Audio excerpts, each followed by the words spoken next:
ॐ श्री गणेशाय नमः। अगस्त्यकृतं श्रीलक्ष्मी स्तोत्रम्। जय पद्मपलाशाक्षी, जय त्वं श्रीपतिप्रिये, जय मातर महालक्ष्मी संसारार्णवतारिणी। महालक्ष्मी नमस्तुभ्यां, नमस्तुभ्यां सुरेश्वरी। हरिप्रिये नमस्तुभ्यां, नमस्तुभ्यां दयानिधे। पद्मालये नमस्तुभ्यां, नमस्तुभ्यां च सर्वदे। सर्वभूतहितार्थाय वसुवृष्टिं सदा कुरु। जगन्मातर नमस्तुभ्यां, नमस्तुभ्यां दयानिधे। दयावती नमस्तुभ्यां, विश्वेश्वरी नमोऽस्तुते। नमः क्षीरार्णवसुते, नमस्त्रैलोक्यधारिणी। वसुवृष्टि नमस्तुभ्यां, रक्ष मां शरणागतं। रक्ष त्वं देवदेवेशी, देवदेवस्य वल्लभे। दरिद्रात् त्राहि मां लक्ष्मी, कृपां कुरु ममोपरि। नमस्त्रैलोक्यजननी, नमस्त्रैलोक्यपावनी। ब्रह्मादयो नमस्ते त्वां, जगदानन्ददायिनी। विष्णुप्रिये नमस्तुभ्यां, नमस्तुभ्यां जगद्धिते।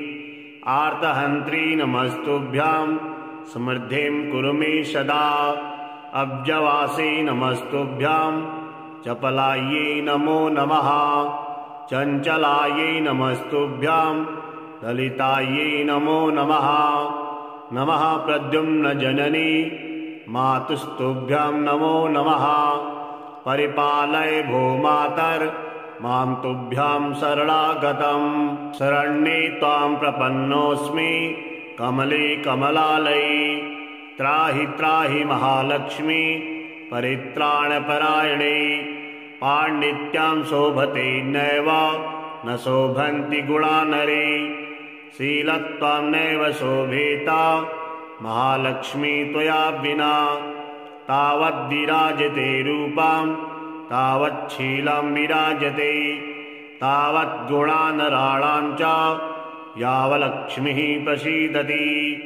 लक्ष्मी त्वयालङ्कृतमानवाये, पापैर्विमुक्ता नृपलोकमान्या। गुणैर्विहीना गुणिनो भवन्ति, दुःशीलिनः शीलवतां वरिष्ठा। लक्ष्मीर्भूषयते रूपं, लक्ष्मी भूषयते कुलं। लक्ष्मी भूषयते विद्यां, सर्वा लक्ष्मी विशिष्यते। लक्ष्मी तद्गुणकीर्तनेन, कमलायाद्धूयात्यलं जिह्मताम्। रुद्राद्या रविचन्द्रदेवपतयो, वक्तुं च नैव क्षमाः अस्माभिस्तव रूपलक्षणा। गुणान् वक्तुं कथं शक्यते, मातर्मां परिपाहि विश्वजननी। कृत्वा ममेष्टं ध्रुवं, दीनार्तभीतं भवतापपीडितं। धनिर्विहीनं तव पार्श्वमागतं, कृपानिधित्वान् मम लक्ष्मीशरत्वरम्। धनप्रदानात् धननायकं कुरु, मां विलोक्य जननी हरिप्रिये। निर्धनं तत्समीपमागतं, देहि मे झटिति लक्ष्मी। कराग्रं वस्त्रकाञ्चनवरान्नमद्भुतं, त्वमेव जननी लक्ष्मी, पिता लक्ष्मी त्वमेव च। त्राहि त्राहि महालक्ष्मी, त्राहि त्राहि सुरेश्वरी। त्राहि त्राहि जगन्मातर, दरिद्रात् त्राहि विगतः। नमस्तुभ्यां जगद्धात्री, नमस्तुभ्यां नमो नमः। धर्माधारे नमस्तुभ्यां, नमः सम्पत्तिदायिनी। दरिद्रार्णवमग्रोहं, निमग्रोहं रसातले। मजन्तां मां करे धृत्वा, शुद्धर त्वं रमेद्रुतं। किं लक्ष्मी बहुनोक्तेन, जल्पितेन पुनः पुनः। अयन्मे शरणं नास्ति सत्यं सत्यं हरिप्रिये। एतच्चुत्वा कतिस्त्वाक्यां हृष्यमाणं हरिप्रिया उवाच मधुरां वाणीं तुष्टाहं तव सर्वदा। लक्ष्मीरुवाच एतत्तु योक्तमिदं स्तोत्रं यः पठिष्यति मानवः शृणोति च महाभागस्तस्याहं वशवर्तिनी। नित्यं पठयो भक्त्या त्वलक्ष्मीस्तस्य नश्यति रणस्य नश्यति तीव्रं वियोगं नैव पश्यति। यः पठे प्रातरुत्थाय श्रद्धा भक्तिसमन्वितः गृहीतस्य सदा सास्ये नित्यं श्रीपतिना सह। सुखसौभाग्यसम्पन्नो मनस्वी बुद्धिमान् भवेत् पुत्रवान् गुणवान् श्रेष्ठो भोगभोक्ता च मानवः। इदं स्तोत्रं महापुण्यं लक्षम्यगस्त्य प्रकीर्तितं विष्णुप्रसादजननं चतुर्वर्गफलप्रदां। राजद्वारे जयस्यैव शत्रोश्चैव पराजयः भूतप्रेतपिशाचानां व्याघ्राणां न भयं तथा न शस्त्रानलतो योगात् भयं तस्य प्रजायते।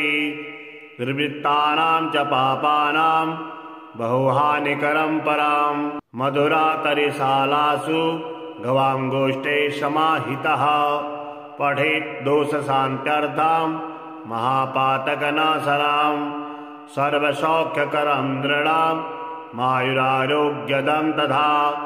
अगस्त्या मुनिना प्रोक्तं प्रजानां हितकाम्यया।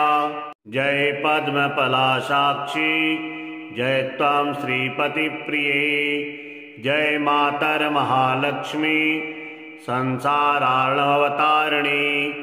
महालक्ष्मी नमस्तुभ्यां नमस्तुभ्यां सुरेश्वरी। हरिप्रिये नमस्तुभ्यां नमस्तुभ्यां दयानिधे। पद्मालये नमस्तुभ्यां नमस्तुभ्यां च सर्वदे। सर्वभूतहितार्थाय वसुवृष्टिं सदा कुरु। जगन्मातर्नमस्तुभ्यां नमस्तुभ्यां दयानिधे।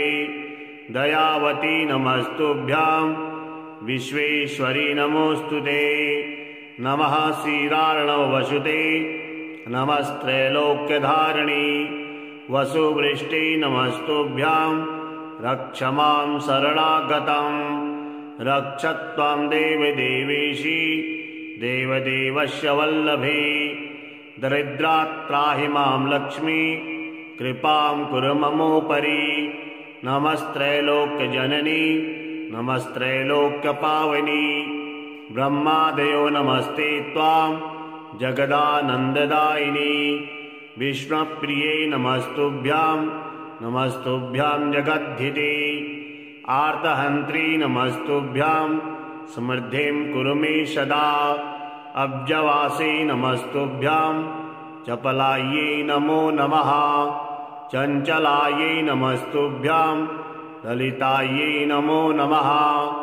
नमः प्रद्युम्नजननी मातुस्तुभ्यां नमो नमः। परिपालय भो मातर् मां तुभ्यां शरणागतं। शरण्ये त्वां प्रपन्नोऽस्मि कमले कमलालये। त्राहि त्राहि महालक्ष्मी परित्राणपरायणे। पाण्डित्यां शोभते नैव न शोभन्ति गुणा नरे। शीलत्वं नैव शोभेता महालक्ष्मी त्वया विना। तावद्विराजते रूपं तावच्छीलं विराजते। तावद्गुणानराणां च यावलक्ष्मीः प्रसीदति। लक्ष्मी त्वयालङ्कृतमानवाये पापैर्विमुक्ता नृपलोकमान्या। गुणैर्विहीना गुणिनो भवन्ति दुःशीलिनः शीलवतां वरिष्ठा। लक्ष्मीर्भूषयते रूपं लक्ष्मी भूषयते कुलं। लक्ष्मी भूषयते विद्यां सर्वा लक्ष्मी विशिष्यते। लक्ष्मी तद्गुणकीर्तनेन कमलायाद्धूयात्यलं जिह्मतां।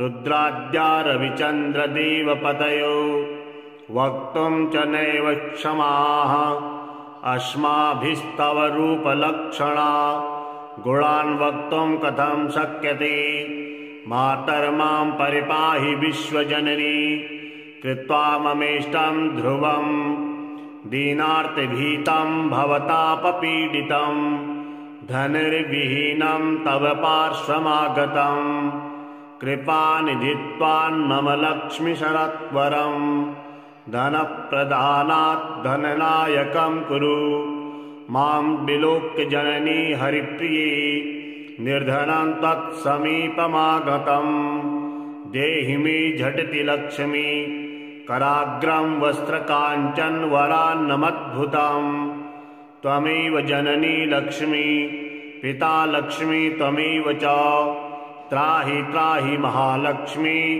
त्राहि त्राहि सुरेश्वरी त्राहि त्राहि जगन्मातर् दरिद्रात् त्राहि वेगतः नमस्तुभ्यां जगद्धात्री नमस्तुभ्यां नमो नमः धर्माद्धारे नमस्तुभ्यां नमः सम्पत्तिदायिनी दरिद्रार्णवमग्रोहं निमग्रोहं रसातले मजन्तां मां करे धृत्वा सुद्धर त्वं रमेद्रुतां किं लक्ष्मी बहुनोक्तेन जल्पितेन पुनः पुनः अयन्मे शरणं नास्ति सत्यं सत्यं हरिप्रिये एतच्चित्वा कतिस्त्वाक्यं हृष्यमाणं हरिप्रिया उवाच मधुरां वाणीं तुष्टाहं तव सर्वदा लक्ष्मीरुवाच एतत्तु योक्तमिदं स्तोत्रं यः पठिष्यति मानवः शृणोति च महाभागस्तस्याहं वशवर्तिनी नित्यं पठयो भक्त्या त्वलक्ष्मीस्तस्य नश्यति रणस्य नश्यति तीव्रं वियोगं नैव पश्यति यः पठे प्रातरुत्थाय श्रद्धा भक्तिसमन्वितः गृहीतस्य सदा सास्ये नित्यं श्रीपतिना सह सुखसौभाग्यसम्पन्नो मनस्वी बुद्धिमान् भवेत् पुत्रवान् गुणवान् श्रेष्ठो भोगभोक्ता च मानवः इदं स्तोत्रं महापुण्यं लक्ष्म्यगस्त्य प्रकीर्तितं विष्णुप्रसादजननं चतुर्वर्गफलप्रदं राजद्वारे जयस्यैव शत्रोश्चैव पराजयः भूतप्रेतपिशाचानां व्याघ्राणां न भयं तथा न शस्त्रान्नलतो योगात् भयं तस्य प्रजायते दुर्वृत्तानां च पापानां बहुहानिकरं परां मधुरातरिशालासु गवाङ्गोष्ठे समाहितः पठेत् दोषशान्त्यर्थं महापातकनाशनां सर्वसौख्यकरं नृणां मायुरारोग्यदं तथा अगस्त्रिया मुनिना प्रोक्तां प्रजानां हितकाम्यया जय पद्मपलाशाक्षी जय त्वं श्रीपतिप्रिये जय मातर्महालक्ष्मी संसारार्णवतारिणी महालक्ष्मी नमस्तुभ्यां नमस्तुभ्यां सुरेश्वरी हरिप्रिये नमस्तुभ्यां नमस्तुभ्यां दयानिधे पद्मालये नमस्तुभ्यां नमस्तुभ्यां च सर्वदे सर्वभूतहितार्थाय वसुवृष्टिं सदा कुरु जगन्मातर्नमस्तुभ्यां नमस्तुभ्यां दयानिधे दयावती नमस्तुभ्यां विश्वेश्वरी नमोऽस्तुते नमः क्षीरार्णववसुते नमस्त्रैलोक्यधारिणी वसुवृष्टि नमस्तुभ्यां रक्ष मां शरणागतं रक्ष त्वं देवदेवेशी देवदेवस्य वल्लभे दरिद्रात् त्राहि मां लक्ष्मी कृपां कुरु ममोपरि नमस्त्रैलोक्यजननी नमस्त्रैलोक्यपावनी ब्रह्मादयो नमस्ते त्वां जगदानन्ददायिनी विष्णुप्रिये नमस्तुभ्यां नमस्तुभ्यां जगद्धिते आर्तहन्त्री नमस्तुभ्यां समृद्धिं कुरु मे सदा अब्जवासे नमस्तुभ्यां चपलायै नमो नमः चञ्चलायै नमस्तुभ्यां ललितायै नमो नमः नमः प्रद्युम्नजननी मातुस्तुभ्यां नमो नमः परिपालय भो मातर मां तुभ्यां शरणागतं शरण्ये त्वां प्रपन्नोऽस्मि कमले कमलालये त्राहि त्राहि महालक्ष्मी परित्राणपरायणे पाण्डित्यां शोभते नैव न शोभन्ति गुणा नरे शीलत्वां नैव शोभेता महालक्ष्मी त्वया विना तावद्विराजते रूपां तावच्छीलं विराजते तावद्गुणानराणां च यावलक्ष्मीः प्रसीदति लक्ष्मीत्वयालङ्कृतमानवाये पापैर्विमुक्ता नृपलोकमान्या गुणैर्विहीना गुणिनो भवन्ति दुःशीलिनः शीलवतां वरिष्ठा लक्ष्मीर्भूषयते रूपं लक्ष्मी भूषयते कुलं लक्ष्मी भूषयते विद्यां सर्वा लक्ष्मी विशिष्यते लक्ष्मी तद्गुणकीर्तनेन कमलायाद्धूयात्यलं जिह्मतां रुद्राद्या रविचन्द्रदेवपतयो वक्तुं च नैव क्षमाः अस्माभिस्तव रूपलक्षणा गुणान् वक्तुं कथं शक्यते मातर्मां परिपाहि विश्वजननी कृत्वा ममेष्टं ध्रुवं दीनार्तभीतं भवतापपीडितं धनुर्विहीनं तव पार्श्वमागतं कृपानिधित्वान्मम लक्ष्मीशरत्वरं धनप्रदानात् धननायकं कुरु मां विलोक्य जननी हरिप्रिये निर्धनं तत्समीपमागतं देहि मे झटिति लक्ष्मी कराग्रं वस्त्रकाञ्चनवरान्नमद्भुतं त्वमेव जननी लक्ष्मी पिता लक्ष्मी त्वमेव च त्राहि त्राहि महालक्ष्मी त्राहि त्राहि सुरेश्वरी त्राहि त्राहि जगन्मातर दरिद्रात् त्राहि विगतः नमस्तुभ्यां जगद्धात्री नमस्तुभ्यां नमो नमः धर्माद्धारे नमस्तुभ्यां नमः सम्पत्तिदायिनी दरिद्रार्णवमग्रोहं निमग्रोहं रसातले मजन्तां मां करे धृत्वा शुद्धरत्वं रमेद्रुतां किं लक्ष्मी बहुनोक्तेन जल्पितेन पुनः पुनः अयन्मे शरणं नास्ति सत्यं सत्यं हरिप्रिये एतच्चुत्वा कतिस्त्वाक्यं हृष्यमाणं हरिप्रिया उवाच मधुरां वाणीं तुष्टाहं तव सर्वदा लक्ष्मीरुवाच एतत्तु योक्तमिदं स्तोत्रं यः पठिष्यति मानवः शृणोति च महाभागस्तस्याहं वशवर्तिनी नित्यं पठयो भक्त्या त्वलक्ष्मीस्तस्य नश्यति रणस्य नश्यति तीव्रं वियोगं नैव पश्यति यः पठे प्रातरुत्थाय श्रद्धा भक्तिसमन्वितः गृहीतस्य सदा सास्ये नित्यं श्रीपतिना सह सुखसौभाग्यसम्पन्नो मनस्वी बुद्धिमान् भवेत् पुत्रवान् गुणवान् श्रेष्ठो भोगभोक्ता च मानवः इदं स्तोत्रं महापुण्यं लक्षम्यगस्ति प्रकीर्तितं विष्णुप्रसादजननं चतुर्वर्गफलप्रदां राजद्वारे जयस्यैव शत्रोश्चैव पराजयः भूतप्रेतपिशाचानां व्याघ्राणां न भयं तथा न शस्त्रानलतो योगात् भयं तस्य प्रजायते दुर्वृत्तानां च पापानां बहुहानिकरं परां मधुरातरिशालासु गवाङ्गोष्ठे समाहितः पठेत् दोषशान्त्यर्थां महापातकनाशनां सर्वसौख्यकरं दृढां मायुरारोग्यदं तथा अगस्त्रिया मुनिना प्रोक्तां प्रजानां हितकाम्यया।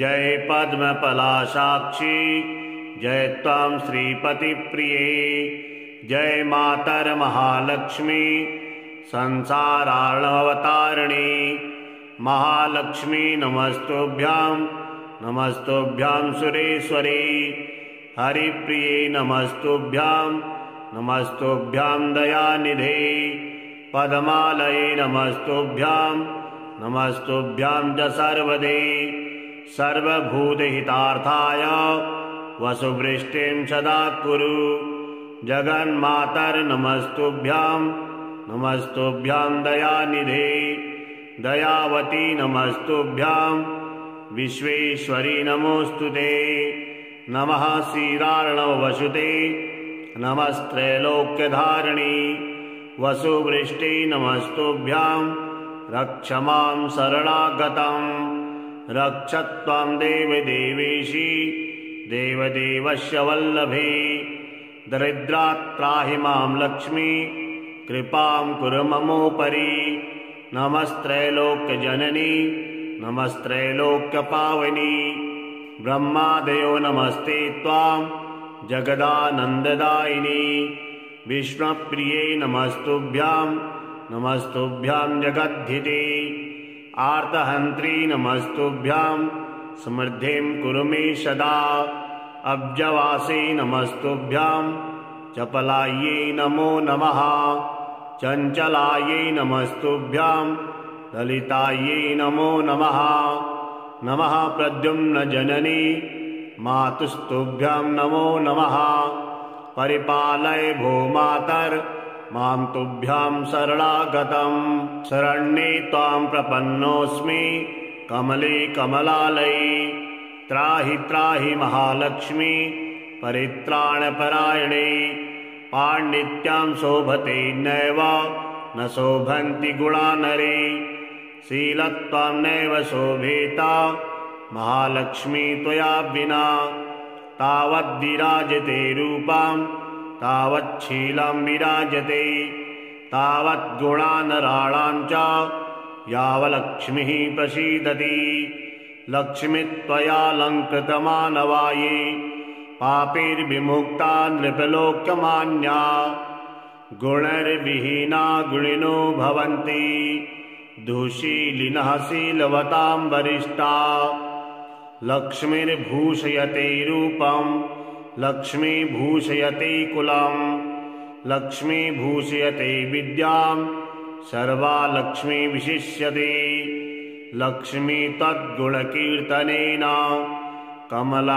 कमलायाद्धूयात्यलं जिह्मतां रुद्राद्या रविचन्द्रदेवपतयो वक्तुं च नैव क्षमाः अस्माभिस्तव रूपलक्षणा गुणान् वक्तुं कथं शक्यते मातर्मां परिपाहि विश्वजननी कृत्वा ममेष्टं ध्रुवं दीनार्तभीतं भवतापपीडितं धनुर्विहीनं तव पार्श्वमागतं कृपानिधित्वान् मम लक्ष्मीशरत्वरं धनप्रदानात् धननायकं कुरु मां विलोक्य जननी हरिप्रिये निर्धनं तत्समीपमागतं देहि मे झटिति लक्ष्मी कराग्रं वस्त्रकाञ्चनवरान्नमद्भुतं त्वमेव जननी लक्ष्मी पिता लक्ष्मी त्वमेव च त्राहि त्राहि महालक्ष्मी त्राहि त्राहि सुरेश्वरी त्राहि त्राहि जगन्मातर् दरिद्रात् त्राहि विगतः नमस्तुभ्यां जगद्धात्री नमस्तुभ्यां नमो नमः धर्माद्धारे नमस्तुभ्यां नमः सम्पत्तिदायिनी दरिद्रार्णवमग्रोहं निमग्रोहं रसातले मजन्तां मां करे धृत्वा शुद्धरत्वं रमेद्रुतां किं लक्ष्मी बहुनोक्तेन जल्पितेन पुनः पुनः अयन्मे शरणं नास्ति सत्यं सत्यं हरिप्रिये एतच्चुत्वा कतिस्त्वाक्यं हृष्यमाणं हरिप्रिया उवाच मधुरां वाणीं तुष्टाहं तव सर्वदा लक्ष्मीरुवाच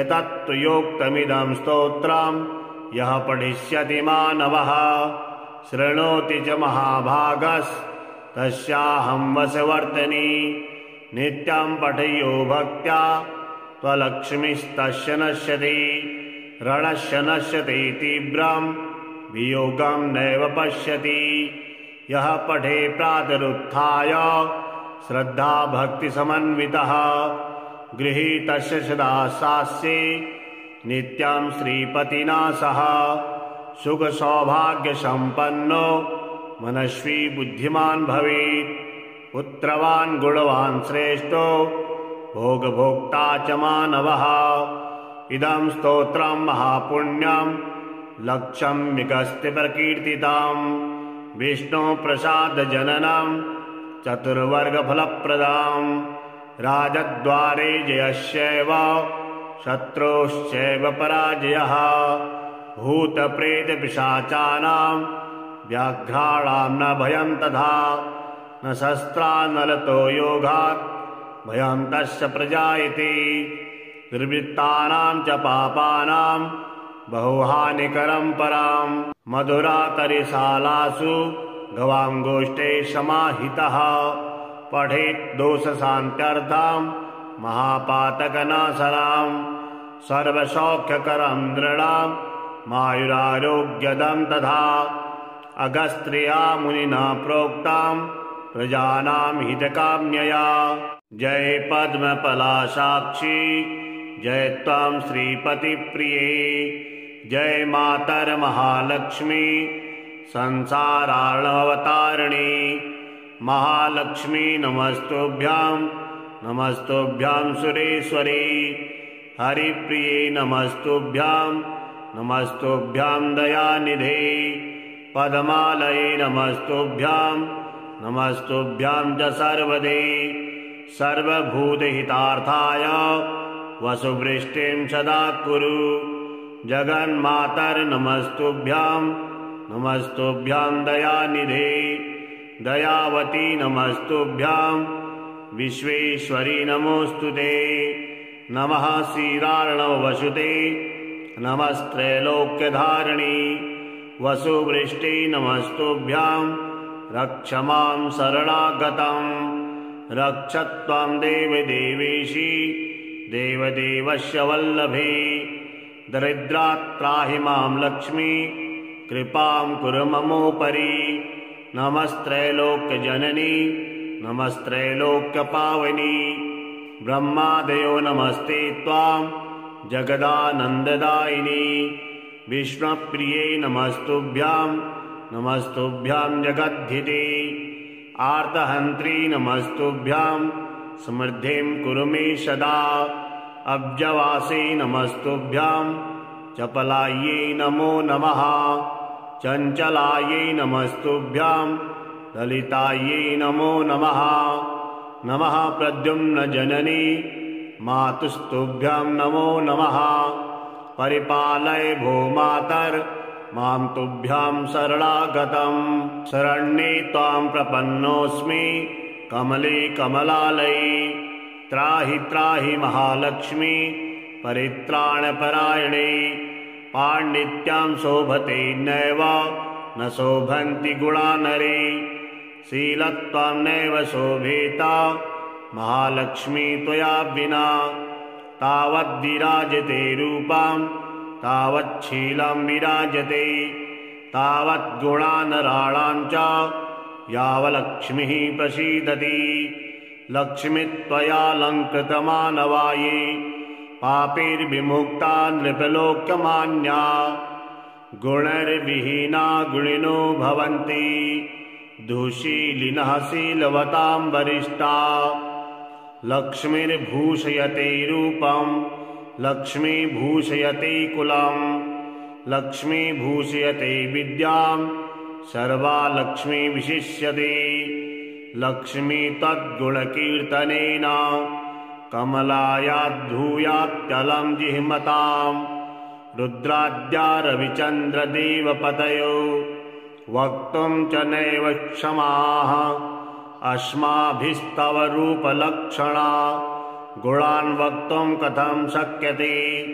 मातर्मां परिपाहि विश्वजननी कृत्वा ममेष्टं ध्रुवं दीनार्तभीतं भवतापपीडितं धनुर्विहीनं तव पार्श्वमागतं कृपानिधित्वान् मम लक्ष्मीशरत्वरं धनप्रदानात् धननायकं कुरु मां विलोक्य जननी हरिप्रिये निर्धनं तत्समीपमागतं देहि मे झटिति लक्ष्मी कराग्रं वस्त्रकाञ्चनवरान्नमद्भुतं त्वमेव जननी लक्ष्मी पिता लक्ष्मी त्वमेव च त्राहि त्राहि महालक्ष्मी त्राहि त्राहि सुरेश्वरी त्राहि त्राहि जगन्मातर् दरिद्रात् त्राहि विगतः नमस्तुभ्यां जगद्धात्री नमस्तुभ्यां नमो नमः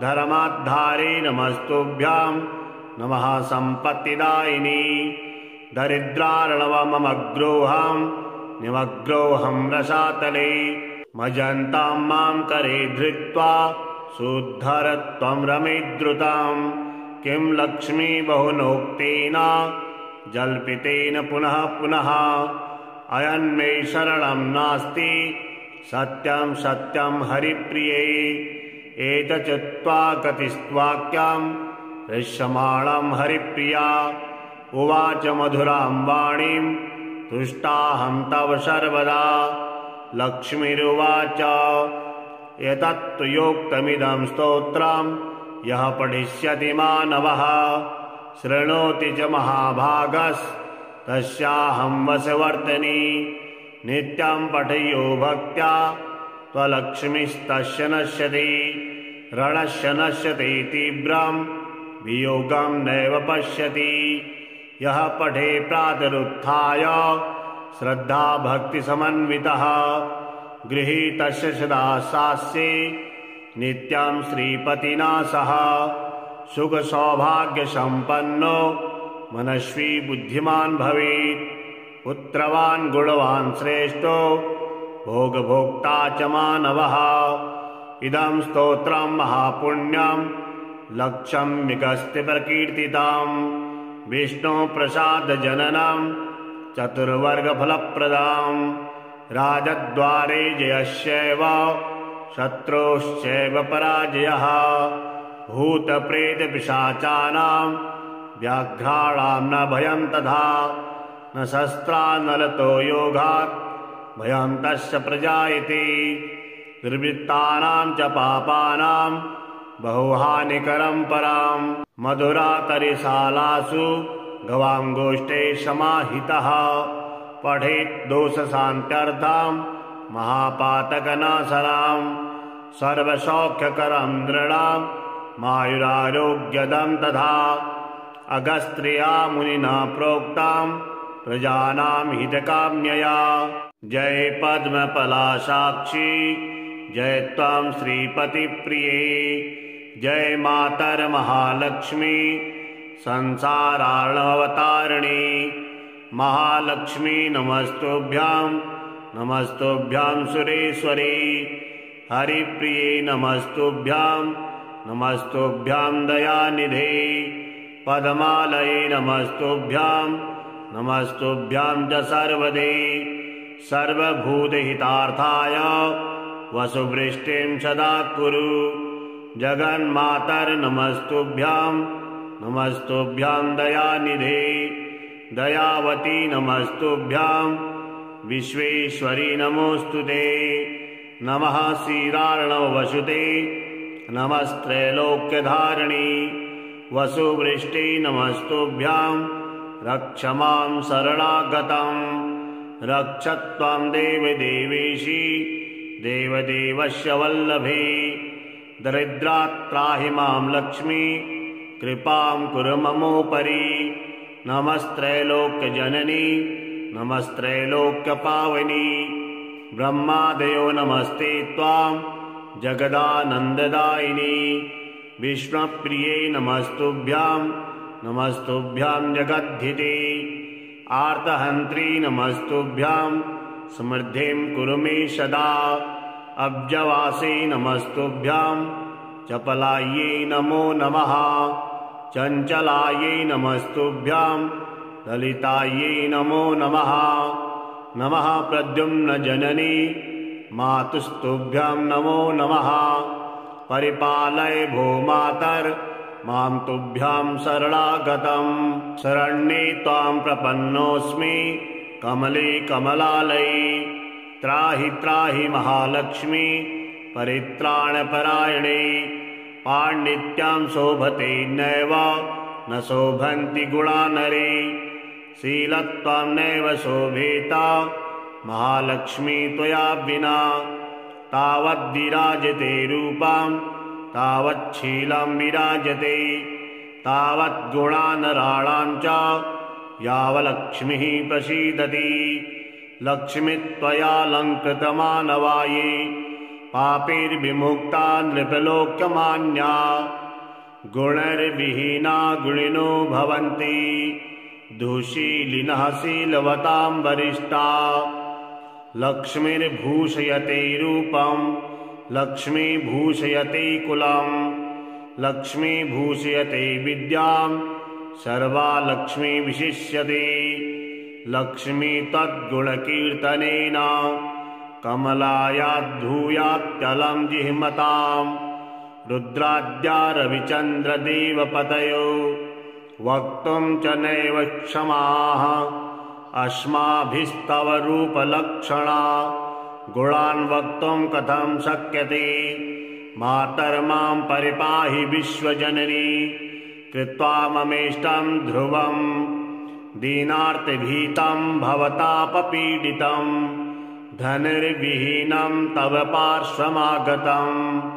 कृपानिधित्वान् मम लक्ष्मीशरत्वरं धनप्रदानात् धननायकं कुरु मां विलोक्य जननी हरिप्रिये निर्धनं तत्समीपमागतं देहि मे झटिति लक्ष्मी कराग्रं वस्त्रकाञ्चनवरान्नमद्भुतं त्वमेव जननी लक्ष्मी पिता लक्ष्मी त्वमेव च त्राहि त्राहि महालक्ष्मी त्राहि त्राहि सुरेश्वरी त्राहि त्राहि जगन्मातर् दरिद्रात् त्राहि विगतः नमस्तुभ्यां जगद्धात्री नमस्तुभ्यां नमो नमः धर्माद्धारे नमस्तुभ्यां नमः सम्पत्तिदायिनी दरिद्रार्णवमग्रोहं निमग्रोहं रसातले मजन्तां मां करे धृत्वा शुद्धरत्वं रमेद्रुतं किं लक्ष्मी बहुनोक्तेन जल्पितेन पुनः पुनः अयन्मे शरणं नास्ति सत्यं सत्यं हरिप्रिये एतच्चुत्वा कतिस्त्वाक्यं हृष्यमाणं हरिप्रिया उवाच मधुरां वाणीं तुष्टाहं तव सर्वदा लक्ष्मीरुवाच एतत्तु योक्तमिदं स्तोत्रं यः पठिष्यति मानवः शृणोति च महाभागस्तस्याहं वशवर्तिनी नित्यं पठयो भक्त्या त्वलक्ष्मीस्तस्य नश्यति रणस्य नश्यति तीव्रं वियोगं नैव पश्यति यः पठे प्रातरुत्थाय श्रद्धा भक्तिसमन्वितः गृहीतस्य सदा सास्ये नित्यं श्रीपतिना सह सुखसौभाग्यसम्पन्नो मनस्वी बुद्धिमान् भवेत् पुत्रवान् गुणवान् श्रेष्ठो भोगभोक्ता च मानवः इदं स्तोत्रं महापुण्यं लक्ष्यमिकस्ति प्रकीर्तितं विष्णुप्रसादजननं चतुर्वर्गफलप्रदाम् राजद्वारे जयस्यैव शत्रोश्चैव पराजयः भूतप्रेतपिशाचानां व्याघ्राणां न भयं तथा न शस्त्रानलतो योगात् भयं तस्य प्रजायते दुर्वृत्तानां च पापानां बहुहानिकरं परां मधुरातरिशालासु गवाङ्गोष्ठे समाहितः पठेत् दोषशान्त्यर्थं महापातकनाशनां सर्वसौख्यकरं दृढं मायुरारोग्यदं तथा अगस्त्रिया मुनिना प्रोक्तां प्रजानां हितकाम्यया जय पद्मपलाशाक्षी जय त्वां श्रीपतिप्रिये जय मातर्महालक्ष्मी संसारार्णवतारिणी महालक्ष्मी नमस्तुभ्यां नमस्तुभ्यां सुरेश्वरी हरिप्रिये नमस्तुभ्यां नमस्तुभ्यां दयानिधे पद्मालये नमस्तुभ्यां नमस्तुभ्यां च सर्वदे सर्वभूतहितार्थाय वसुवृष्टिं सदा कुरु जगन्मातर्नमस्तुभ्यां नमस्तुभ्यां दयानिधे दयावती नमस्तुभ्यां विश्वेश्वरी नमोऽस्तुते नमः श्रीरार्णवसुते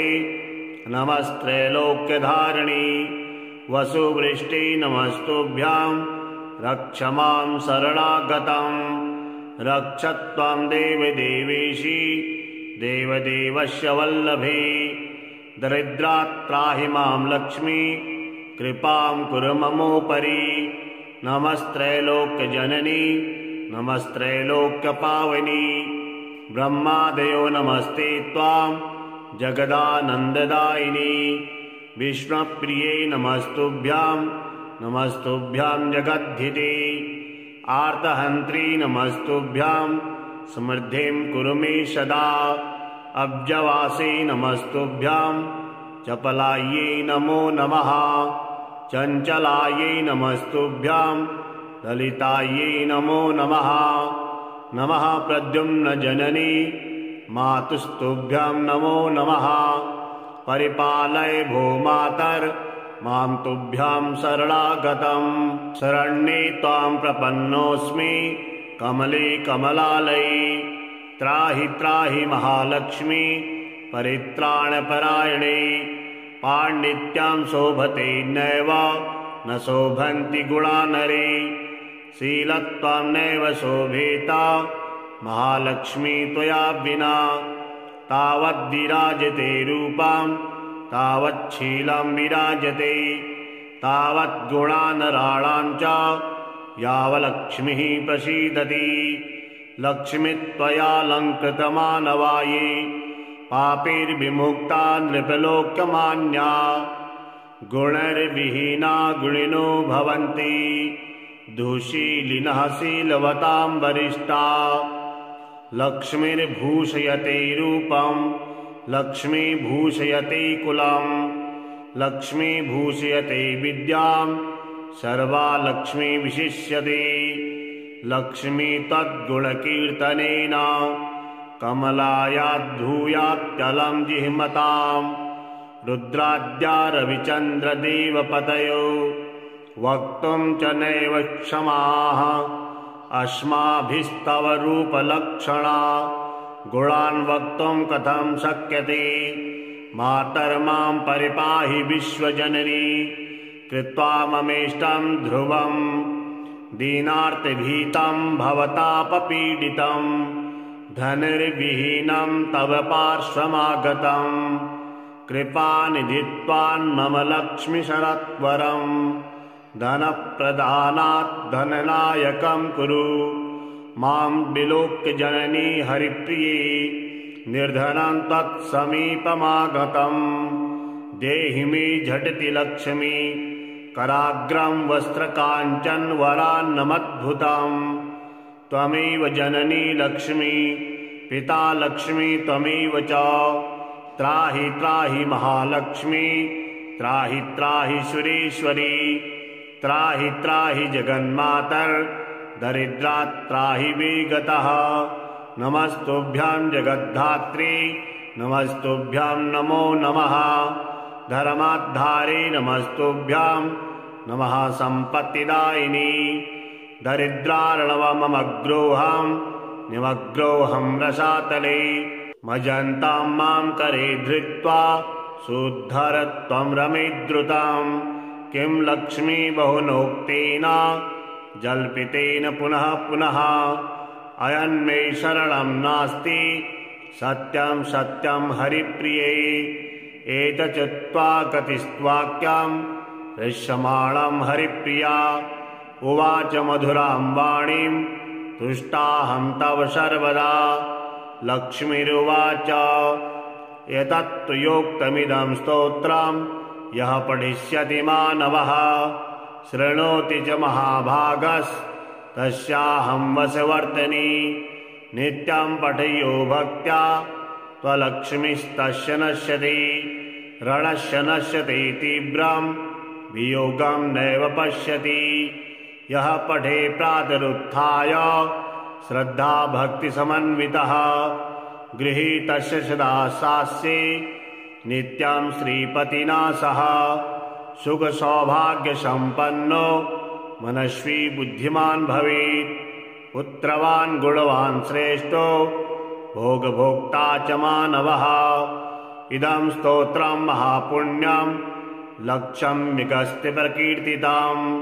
विष्णुप्रसादजननं चतुर्वर्गफलप्रदां।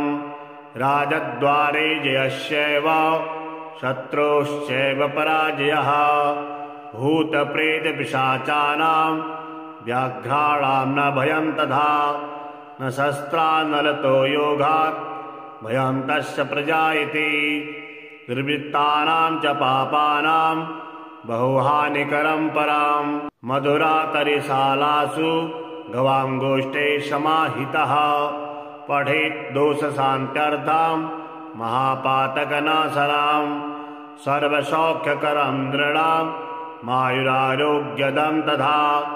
अगस्त्या मुनिना प्रोक्तां प्रजानां हितकाम्यया।